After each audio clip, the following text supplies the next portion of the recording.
안녕하십니까. 2월 첫째 주 온라인 속회로 모이신 여러분들을 환영하고 축복합니다. 우리 먼저 함께 찬송 321장을 찬양하시며 하나님께 영광 돌리며 나아가겠습니다.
이 시간 하나님의 말씀을 봅니다. 요한복음 5장 1절로 18절까지의 말씀입니다. 그 후에 유대인의 명절이 되어 예수께서 예루살렘에 올라가시니라. 예루살렘에 있는 양문 곁에 히브리 말로 베데스다라 하는 못이 있는데 거기 행각 5이 있고 그 안에 많은 병자, 맹인, 다리 저는 사람, 혈기 많은 사람들이 누워 물의 움직임을 기다리니 이는 천사가 가끔 못에 내려와 물을 움직이게 하는데 움직인 후에 먼저 들어가는 자는 어떠한 병에 걸렸든지 낫게 되밀어라. 거기 38해 된 병자가 있더라. 예수께서 그 누운 것을 보시고 병이 벌써 오래된 줄 아시고 이르시되 내가 낫고자 하느냐? 병자가 대답하되 주여 물이 움직일 때에 나를 못에 넣어주는 사람이 없어 내가 가는 동안에 다른 사람이 먼저 내려가나이다. 예수께서 이르시되 일어나 내 자리를 들고 걸어가라 하시니 그 사람이 곧 나아서 자리를 들고 걸어가니라. 이날은 안식일이니 유대인들이 병 나은 사람에게 이르되 안식일인데 내가 자리를 들고 가는 것이 옳지 아니하니라. 대답하되 나를 낫게 한 그가 자리를 들고 걸어가라 하더라 하니 그들이 묻되 너에게 자리를 들고 걸어가라 한 사람이 누구냐 하되 고침을 받은 사람은 그가 누구인지 알지 못하니 이는 거기 사람이 많으므로 예수께서 이미 피하셨음이라. 그 후에 예수께서 성전에서 그 사람을 만나 이르시되 보라 내가 나았으니 더 심한 것이 생기지 않게 다시는 죄를 범하지 말라 하시니 그 사람이 유대인들에게 가서 자기를 고친 이는 예수라 하니라. 그러므로 안식일에 이러한 일을 행하신다 하여 유대인들이 예수를 박해하게 된지라. 예수께서 그들에게 이르시되 내 아버지께서 이제까지 일하시니 나도 일한다 하시매 유대인들이 서로 이로 말미암아 더욱 예수를 죽이고자 하니 이는 안식일을 번함할 뿐만 아니라 하나님을 자기의 친아버지라 하여 자기를 하나님과 동등으로 삼으심이로라. 아멘. 이 시간 일하시는 하나님이라는 주제로 함께 말씀을 나눠보고자 합니다. 먼저 한 이야기를 들려드립니다. 어느 할아버지가 암 진단을 받았습니다. 이 할아버지는 암 진단을 받은 날로부터 갑자기 성격이 매우 난폭해졌습니다. 식구들이나 주변 사람들에게도 욕을 퍼붓고 아무도 만나려 하지 않았습니다. 그런데 동네에서 이 할아버지를 가끔 만나던 어린 꼬마가 할아버지가 아프다는 소식을 듣고 병원으로 찾아왔습니다. 식구들은 호기심 반 기대 반으로 한번 들어가서 할아버지를 만나보렴 하며 그 꼬마를 들여보냈습니다. 그런데 한 20분, 30분 동안 소년이 할아버지를 만나고 나온 뒤에 할아버지가 변합니다. 태도가 갑자기 부드러워지고 사람들도 만나고 이야기도 합니다. 사람들은 이상해서 소년에게 물어보았습니다. 너 할아버지와 무슨 이야기를 했니? 소년은 대답합니다. 아무 이야기도 안 했어요. 그러면 도대체 할아버지와 20분, 30분 동안이나 뭘 했니? 그랬더니 어린 소년이 대답했습니다. 할아버지하고 같이 울었어요. 할아버지의 아픔을 자신의 아픔으로 느끼면서 함께 우는 순간 더불어 껴안고 울던 그 눈물을 통해 할아버지의 아픔이 치유된 것입니다. 여러분, 이처럼 우리가 아픔을 함께 느낄 때 치유의 능력이 나타나게 됩니다. 더 나아가 하나님은 우리의 모든 감각과 이성을 사용하시는데 먼저 그 반석에 믿음을 주시고 그 믿음으로 치유하시며 일해 가십니다. 그래서 그 일을 위해 예수 그리스도를 통하여 우리의 고통, 오해, 배신, 눈물, 죄악을 이해하시며 치유해 주십니다. 오늘 말씀에서 예수님은 유대인의 명절에 예루살렘으로 올라가셨다는 이야기를 전해주고 있습니다. 바로 고통받는 자를 치유하시기 위함이었습니다. 그곳에서 안식일에 베데스다 연못 행강에 있던 38년 된 병자를 고치십니다. 유대인들은 회복되어 자리를 들고 가던 그 사람에게 안식일 규정을 위반했다며 나무랐고 그를 고친 예수님까지 박해합니다. 이 일로 예수님의 사역과 신분이 사람들에게 드러나게 되는데 이렇게 순탄치 않은 예수님의 삶 속에서 안식일에 병자를 고치신 이 사건이 우리에게 의미하는 것이 무엇인지를 한번 나눠보기를 원합니다. 첫째, 예수님은 안식일에도 인생의 아픔을 치유해 주셨다라는 것이 우리에게 주는 의미입니다. 예수님은 38년 동안 앓고 있던 사람에게 내가 낫기를 원하느냐라고 물으셨습니다. 그는 병이 낫기를 원하지만 도와주는 사람이 없다며 답답한 현실을 호소만 했습니다.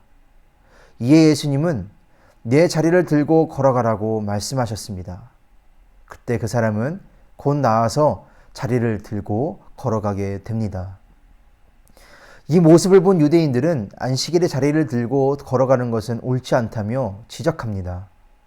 바로 안식일에는 아무 일도 해서는 안 된다고 율법에서 규정했기 때문이었습니다. 유대인들에게는 장애의 고통에서 벗어나는 일보다 종교 교율을 지키는 것이 더 중요했습니다. 종교적 열성은 뛰어났을지 모르지만 그들은 38년 된 병자의 마음을 조금도 헤아리지 못했습니다. 반면에 예수님은 안식일 성수보다 38년 된 병자의 치유와 회복을 더 가치 있는 일로 여겨주셨습니다. 그 다음 두 번째로 안식일에 병자를 고치신 사건이 우리에게 의미하는 것이 무엇인지 우리 한번 나눠보기를 원합니다. 둘째, 예수님을 떠나지 말고 증거해야 된다는 그 의미를 우리에게 주십니다. 그 다음으로 38년이나 앓았던 그 사람은 그토록 원하던 고침을 받았습니다. 그러나 정작 자신을 치료한 분이 누구인지는 몰랐습니다.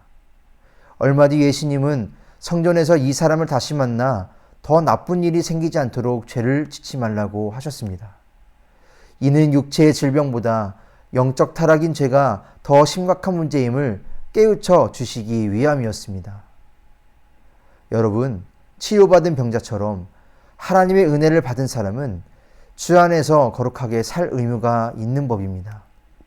그래서 무슨 일이 있어도 그리스도를 떠난 일은 없어야 합니다.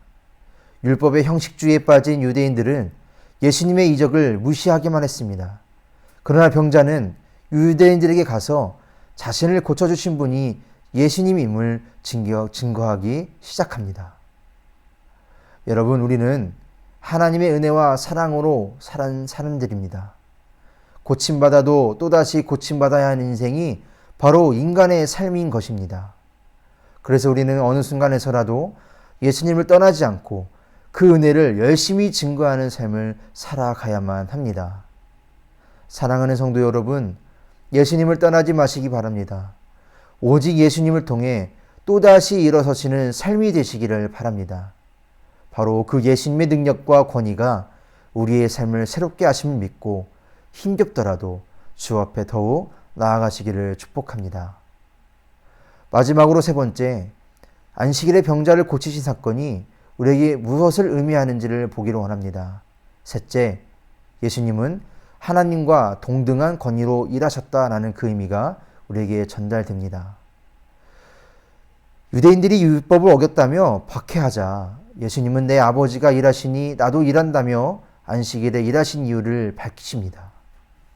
하나님의 아들인 예수께서 아버지가 맡겨주신 일을 하는 것인데 이를 이해하지 못한 유대인들은 예수님이 안식일 규례뿐 아니라 신성까지 모독했다며 격분하기만 했습니다. 이전 제자들이 안식일에 일을 하면 안 되는데 밀 이삭을 잘라 먹었을 때가 있었습니다. 이때 예수님은 정의를 내리신 바가 있었습니다. 예수님이 말씀하십니다. 안식일이 사람을 위하여 있는 것이요 사람이 안식일을 위하여 있는 것이 아니니 라고 정의해 주십니다. 이 말씀은 하나님이 왜 안식일을 정하셨는지 그 이유를 알게 합니다. 여러분, 예수님이 하나님과 같은 마음과 권위로 사람을 위해 안식일의 병을 고치신 것은 당연한 일입니다. 하지만 예수님이 하나님의 아들임을 알지 못한 유대인들은 예수님을 죽이려고만 했습니다. 여러분, 예수님이 안식일이 병자를 치유하셨다는 것은 구원의 완성을 의미하고 있습니다. 안식일에 고쳐야 할 질병이 있다면 치료하는 것이 마땅한 것이고 이로써 슬픔과 고통에 처한 이들은 자유를 얻어야만 할 것입니다. 바로 율법이든 안식일이든 법을 위해 생명 살리는 일을 금할 이유가 전혀 없기 때문입니다. 사랑하는 성도 여러분, 예수님은 안식일의 주인으로서 병들고 약하고 죄 있는 자들을 돌이키시어 회복시키시고 온전하게 하시는 분이십니다. 그러므로 우리는 형식에 매이지 말고 하나님의 자유로운 역사를 체험하지 못하게 하는 우리 자신의 연약한 마음의 문을 열어야만 할 것입니다. 또한 모든 사람이 아픔과 죄에 걸려 넘어지는 것은 동일하기에 어느 누구보다 나보다 낫거나 못난 사람이 없다는 것을 기억하여 우리의 연약함을 주께 맡김으로 날마다 새로운 은혜를 강구하는 삶을 살아가야 할 줄로 믿습니다. 사랑하는 모든 동역자 여러분, 예수님의 은혜로 치유받고 예수님을 날마다 경험하는 사람이 되시기를 바랍니다. 또한 예수 그리스도를 떠나지 말고 믿는 증인으로서 아름다운 믿음의 증거들을 전해줄 수 있는 믿음의 일꾼이 되시기를 축복합니다. 하나님은 지금도 앞으로도 여러분들을 위해 일하시는 분이심을 기억하시기를 바랍니다. 오늘 말씀을 통해 함께 나눠보기를 소망합니다. 첫 번째 질문입니다. 신앙과 사역, 이로 인해 핍박을 받을 때 어떻게 행동해 가시는지를 함께 나눠보시기를 바랍니다. 그 다음 두 번째 질문으로 머리로 배운 지식이 아닌 삶에서 체험한 신앙 고백은 무엇인지를 함께 나눠보시기를 바랍니다. 함께 기도하기를 소망합니다. 첫 번째 기도 제목입니다. 어떠한 상황 속에서도 은혜를 사모하고 온전히 하나님을 예배하는 믿음의 사람들이 되게 하옵소서. 두 번째 기도 제목입니다. 어려운 상황 속에서도 세상 가운데 모범이 되는 교회가 되게 하여 주옵소서라는 기도 제목으로 함께 기도하기를 원합니다.